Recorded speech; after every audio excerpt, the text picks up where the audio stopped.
Sunday is A holiday എന്നാണല്ലോ. അങ്ങനെ free ആയിട്ടുള്ള ഒരു സൺഡേ ഞാൻ എങ്ങനെയാണ് എൻ്റെ ഹെയർ കെയർ ചെയ്യുന്നതെന്നാണ് ഈ വീഡിയോയിൽ നിങ്ങൾക്ക് കാണാൻ പോകുന്നത്. ഹെയർ കെയർ ചെയ്യാൻ ഇഷ്ടമാണ്, അതുപോലെ തന്നെ കുറച്ച് മെനക്കെടാൻ മനസ്സുള്ളവർ മാത്രം ഈ വീഡിയോ ഫുള്ള് കാണുക, ബാക്കിയുള്ളവരെല്ലാം ഈ വീഡിയോ സ്കിപ്പ് ചെയ്ത് കളയുക. അപ്പോൾ പറഞ്ഞു വന്നത്, welcome to my hair care day. Layer cut, step cut, V cut, U cut, അതുപോലെ തന്നെ സ്മൂത്തനിങ്, ഹെയർ കളറിങ്, അങ്ങനെ എല്ലാവിധ ഹെയർ ട്രീറ്റ്മെന്റ്സും ചെയ്തിട്ട് ഇപ്പോൾ നന്മയുടെ പാതയിലൂടെ കൊണ്ടുപോകുന്ന ഒരു ഹെയർ ആണ് എൻ്റെ. ഞാനിവിടെ എന്താ ചെയ്യണമെന്ന് മനസ്സിലാവാതെ ഒരാൾ കൂട്ടിലിരുന്ന് ചിരിക്കുന്നുണ്ടായിരുന്നു. ഈ ഒരു ഒറ്റ ഇൻഗ്രീഡിയൻറ്റ് മതി ഈ ഒരു ഹെയർ പാക്കിന് കേട്ടോ. ഇത് തലേ ദിവസം സോക്ക് ചെയ്ത് വെച്ചിട്ടുള്ള പീനട്ട്സ് ആണ്. ആക്ച്വലി നമ്മുടെ പച്ചക്കപ്പലണ്ടി എന്ന് മലയാളത്തിൽ പറയും. ഇത് ഷോപ്സിലൊക്കെ അവൈലബിൾ ആണ്. നമുക്ക് ഒരു 100 grams ഒക്കെ ആയിട്ട് അതിൻ്റെ പാക്കറ്റിൽ നമുക്ക് ഈസിലി കിട്ടുന്ന ഒരു സാധനമാണ്. അതൊരു ഓവർനൈറ്റ് സോക്ക് ചെയ്ത് വെക്കുക, ഒരു പിടി എടുത്താൽ മതി കേട്ടോ. പിന്നെ അത് ഇതിൻ്റെ കുറച്ച് തോലുണ്ട്, അത് റിമൂവ് ചെയ്തിട്ടാണെങ്കിൽ കുറച്ചും കൂടി ബെറ്ററാണ്. അതിനുശേഷം ഇത് നന്നായിട്ട് അരച്ചെടുക്കുക. ശരിക്കും അരഞ്ഞിട്ടില്ല, അത്യാവശ്യം നന്നായിട്ട് അരച്ചെടുക്കുക കേട്ടോ. ഇനി ഞാൻ പറയാൻ പോകുന്നത് my way of doing hair care. ഞാൻ എങ്ങനെയാണ് എൻ്റെ ഹെയർ കെയർ ചെയ്യണേനാണ് പറയാൻ പോകുന്നത്. സ്വന്തമായിട്ട് ഹെയർ പാക്ക് ഇടാൻ പോവാന്ന് പറഞ്ഞിട്ട് എന്തിനാണ് അമ്മയെ വിളിച്ചിരുത്തിരിക്കുന്നത്? പലർക്കും ഒരു ചോദ്യം ഇപ്പോൾ മനസ്സിൽ വന്നിട്ടുണ്ടാകും.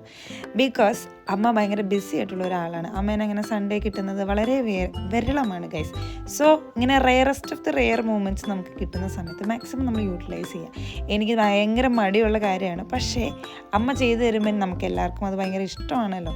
അപ്പോൾ അമ്മേനെ കൊണ്ട് തന്നെയാണ് ഞാൻ ഇത്തവണ എൻ്റെ ഹെയർ നന്നായിട്ട് ഓയിൽ ചെയ്യിച്ചിട്ടാണ് ഞാൻ ഹെയർ പാക്ക് ചെയ്തത്. ഫസ്റ്റത്തെ സ്റ്റെപ്പ് ഓയിലിങ്. അത് ഞാൻ നല്ല ഡീപ്പായിട്ട് ഓയിൽ ചെയ്തിട്ടതിന് ശേഷമാണ് ഞാൻ എന്ത് ഹെയർ മാസ്കും അപ്ലൈ ചെയ്യാറുള്ളൂ. നമ്മുടെ സാധാരണ കോക്കനട്ട് ഓയിൽ തന്നെയാണ് ഞാൻ ഓയിലിങ്ങിന് യൂസ് ചെയ്യുന്നത്. ഇപ്പോൾ കാച്ചിയ എണ്ണയൊന്നും ഉപയോഗിക്കാറില്ല. കുറേ നാൾ മുന്നേ വരെ ചെയ്തിട്ടുണ്ടായിരുന്നു. പിന്നെ അതുകൊണ്ട് ഞാൻ ഇപ്പോൾ ഓയിൽ യൂസ് ചെയ്യുമ്പോൾ ചെറുതായിട്ടൊന്ന് ചൂടാക്കിയിട്ടാണ് നമ്മൾ ചെയ്യുന്നത്. നമ്മുടെ ഡോക്ടർ എൻ്റെ ഒരു ഡോക്ടർ ഞാൻ കൺസൾട്ട് ചെയ്തിട്ടുണ്ടായിരുന്നു. ഡോക്ടർ പറഞ്ഞതിന് ശേഷം ഞാൻ ഓയിലൊന്ന് ചൂടാക്കിയിട്ട് മാത്രമാണ് തലയിൽ തേച്ച് പിടിപ്പിക്കാറുള്ളത്. ഫ്രം റൂട്ട്സ് ടു ടിപ്പ് ഞാൻ ഫുൾ ഓയിൽ തേക്കും. അതിന് ശേഷമാണ് ഞാൻ എന്ത് ഹെയർ പാക്ക് ആണെങ്കിലും എന്ത് ഹെയർ മാസ്ക് ആണെങ്കിലും ഞാൻ യൂസ് ചെയ്യാറുള്ളൂ. ഞാനിവിടെ സിംഗിൾ ഇൻഗ്രീഡിയൻറ്റ് മാത്രമേ ഞാൻ യൂസ് ചെയ്തിട്ടുള്ളൂ. നിങ്ങൾക്ക് വേണമെങ്കിൽ ഇതിൻ്റെ കൂടെ 1 ടേബിൾ സ്പൂൺ കോക്കനട്ട് ഓയിലോ അതുപോലെ തന്നെ ഹണിയോ അല്ലെങ്കിൽ ഒരു എഗ് യോക്കോ പ്രോട്ടീൻ ബൂസ്റ്റിന് വേണ്ടിയിട്ട് അതും വേണമെങ്കിൽ യൂസ് ചെയ്യാം. ഞാനിവിടെ സിംഗിൾ ഇൻഗ്രീഡിയൻറ്റ് മാത്രമാണ് യൂസ് ചെയ്തത്.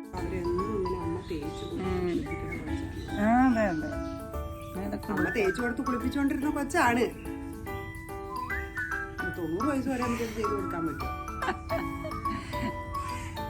തേച്ചു കൊടുത്ത സമയത്തൊക്കെ മുടി ഉണ്ടാവും. ഞാൻ കൊണ്ടുവരുന്നപ്പോ ഈ മുടി നല്ല മുടിയായിരുന്നു.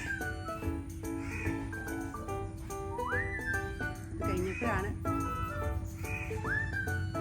മുടിയൊക്കെ പോയി കയ്യിലിരിക്കുന്നത്. അമ്മയെ കൊണ്ട് ചെയ്യിക്കുന്ന സമയത്ത് ഇതൊക്കെ കേൾക്കുന്നത് സർവ്വസാധാരണമാണെന്ന് ഞാൻ വിശ്വസിക്കുന്നു. ഇതും കൂടെ കേൾക്കാനൊക്കെ വേണ്ടിയിട്ടാണ് ഞാൻ അമ്മയെ കൊണ്ട് മെയിൻലി ചെയ്യുന്നത്. പിന്നെ ബൈ ദ വേ ഞാൻ പറഞ്ഞു തന്നത്, ഇതിൻ്റെ പീനട്ടിനകത്ത് റിച്ച് ആയിട്ടുള്ള ഒമേഗ 3 ഫാറ്റി ആസിഡ്സ് ഉള്ളത് കൊണ്ട് തന്നെ ഇത് ഡീപ്ലി മോയ്സ്ചറൈസ് ചെയ്യും ഹെയർ സ്കാൽപ്പിനെയും ഹെയറിനെയും. പിന്നെ ഫ്രിസി ആയിട്ടുള്ള ഗേൾസ് ഇത് യൂസ് ചെയ്യുന്നത് വളരെ നന്നായിരിക്കും. കാരണം ഇത് ഫ്രിസിനെസ്സിനെ കുറയ്ക്കാൻ നന്നായിട്ട് സഹായിക്കുന്നു. അതുകൊണ്ടാണ് ഞാൻ മെയിൻലി ഇത് യൂസ് ചെയ്യുന്നത്. പിന്നെ ഇത് നന്നായിട്ട് ഹെയർ ഗ്രോത്തിനെ പ്രൊമോട്ട് ചെയ്യണം. It contains vitamin E, it improves blood circulation, പിന്നെ ഹെയർ ഫോളിനെ നന്നായിട്ട് റെഡ്യൂസ് ചെയ്യും. അതുപോലെ തന്നെ നമ്മുടെ ഹെയർ സ്കാൽപ്പിനെ നന്നായിട്ട് നറിഷ് ചെയ്യുകയും ചെയ്യും. അതുകൊണ്ട് തന്നെയാണ് ഞാൻ മെയിൻലി ഈ ഒരു ഹെയർ പാക്ക് ചൂസ് ചെയ്യാനായിട്ടുള്ളൊരു കാരണം. ഇത് ഹെയറിൽ അപ്ലൈ ചെയ്തതിന് ശേഷം ഒരു 15 to 20 minutes നമ്മൾ വച്ചിരിക്കുക. അതിനുശേഷം നന്നായിട്ട് വാഷ് ഔട്ട് ചെയ്ത് കളയുക.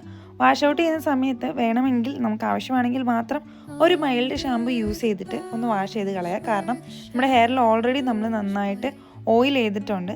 അതുകൊണ്ടാണ് എനിക്ക് കുറച്ച് പ്രോബ്ലം ഉണ്ട്. അങ്ങനെ ഒരുപാട് ഓയിൽ തലയിലിരുന്ന് കഴിഞ്ഞാൽ എനിക്ക് കുറച്ച് നീര് വീഴ്ച ഒരു പ്രശ്നമുണ്ട്. അതുകൊണ്ട് ഞാൻ കുറച്ച് മൈൽഡായിട്ടുള്ളൊരു ഷാമ്പു യൂസ് ചെയ്തിട്ട് കഴുകി കളയാറുണ്ട്. പാക്കെല്ലാം ഇട്ട് കഴിഞ്ഞിട്ട് നമ്മുടെ ഒരു സ്ഥിരം പരിപാടിയാണ് ഇങ്ങനെ എല്ലാം കൂടി വാരി കെട്ടിയിട്ട് ഒരു ബൺ പോലെ ഇങ്ങനെ ബാക്കിൽ കെട്ടി വയ്ക്കും.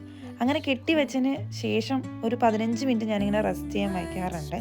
ഈ ഒരു ഐക്കോണിക് കെട്ടലാണ് കേട്ടോ ഈ കെട്ടുന്നത്. ഇപ്പോൾ എത്ര കെട്ടിയാലും ഇത് മുറുകാറില്ല. ആക്ച്വലി എൻ്റെ അമ്മൂമ്മ കെട്ടിത്തരുമ്പോൾ മാത്രമാണ് ഇത് നന്നായിട്ട് ടൈറ്റായിട്ടിരിക്കുള്ളൂ. അമ്മ എത്ര വട്ടം കെട്ടി തന്നാലും ഇങ്ങനെ കെട്ടിത്തരുമ്പോൾ മാത്രം കേട്ടോ ടൈറ്റ് ആവാറില്ല. പക്ഷെ ഈ തവണ എന്തോ ഭാഗ്യം കൊണ്ടാണെന്ന് തോന്നുന്നു ടൈറ്റായിട്ട് ഇരിക്കുന്നുണ്ടായിരുന്നു. ഇനിയാണ് കുറച്ച് ടാസ്ക് ഉള്ള ഡ്യൂട്ടി. ഇതെല്ലാം വാഷ് ചെയ്ത് കളയാന്നുള്ളത്. കുറച്ച് മെനക്കെട്ട് കഴിഞ്ഞാൽ നമുക്ക് ഈസി ആയിട്ട് വാഷ് ചെയ്യാം. മാക്സിമം ഹെയർ പാക്ക് ഇട്ട് കൊടുക്കുന്ന രംഗങ്ങളാണ് കേട്ടോ നിങ്ങളിവിടെ കാണുന്നത്. ഞങ്ങൾ എന്തെങ്കിലും ചെയ്യുമ്പോൾ അവനും കൂടി ചെയ്യണമെന്ന് നിർബന്ധമുള്ള കാര്യമാണ്. പക്ഷേ ഞാൻ ഹെയർ പാക്ക് ഇട്ട് കൊടുക്കുന്ന സമയത്ത് ആളിതെല്ലാം കണ്ടുകൊണ്ടിരിക്കുന്നുണ്ടായിരുന്നു. പക്ഷെ ആൾക്ക് ഇത് വേണമെന്നുള്ള കാര്യം ഞങ്ങൾക്ക് മനസ്സിലായില്ല. ചുമ്മാ ഒന്ന് അവൻ്റെ അടുത്തേക്ക് ചെന്നപ്പോഴാണ് ആശാൻ ഇത് ഇടാൻ വേണ്ടിയിട്ട് വെയിറ്റ് ചെയ്തിരിക്കുകയായിരുന്നു എന്ന് മനസ്സിലായത്. ഡോഗ്സിന് ഹെയർ പാക്ക് ഇട്ട് കൊടുക്കുന്ന ആരെങ്കിലും കണ്ടിട്ടുണ്ടോ? ഇല്ലെങ്കിൽ ഇതൊന്ന് കണ്ടുള്ളൂ കേട്ടോ. നമ്മൾ ജസ്റ്റ് ഒന്ന് അവൻ്റെ മേത്ത് ഇങ്ങനെ തലോടി കൊടുക്കുന്നുള്ളൂ, അങ്ങനെ കാര്യമായിട്ടൊന്നും ഇട്ടൊന്നും കൊടുത്തിട്ടില്ല കേട്ടോ. സോ ഹെയർ എല്ലാം നന്നായി വാഷ് ചെയ്തിട്ടുള്ള വീഡിയോ ആണ് ഇത്. എൻ്റെ സൺഡേ ഹെയർ കെയർ റൊട്ടീനാണ് ഇത്. എല്ലാവർക്കും ഇഷ്ടപ്പെട്ടു എന്ന് വിചാരിക്കുന്നു. So please do subscribe my channel. Thank